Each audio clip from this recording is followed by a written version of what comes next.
Yeah, Rick was a very special man.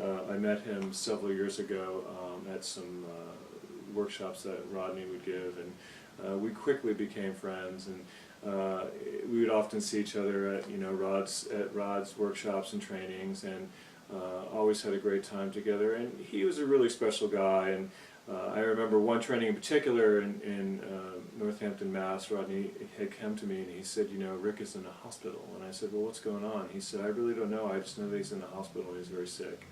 And within a matter of about a week, I was on an airplane. I went down to Midland, Texas.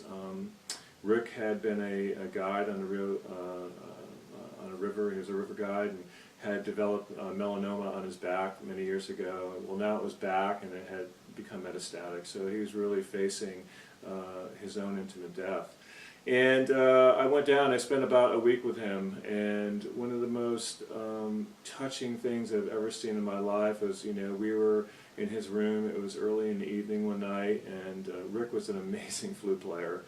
He had the ability to really touch people with his music. And there was all this commotion out in the hallway, and Rick was like in a lot of pain himself, and he came out of that. He's like, "What's going on?" And I said, "I have no idea."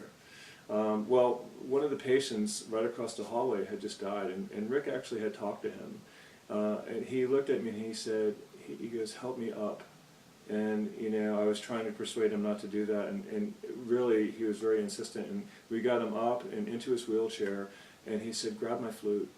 And I got his flute for him, and we wheeled him over to the man's room, and Rick just played the most beautiful piece of music that you would have ever heard. And there was not a dry eye in the room, and it was just such a really touching moment to see that despite his own pain, his own suffering, his own difficulty, he was actually able to get up and put everything out of the way so he could have something so beautiful come out of him. And that's what I mean when I say, this book is really from my heart to your heart.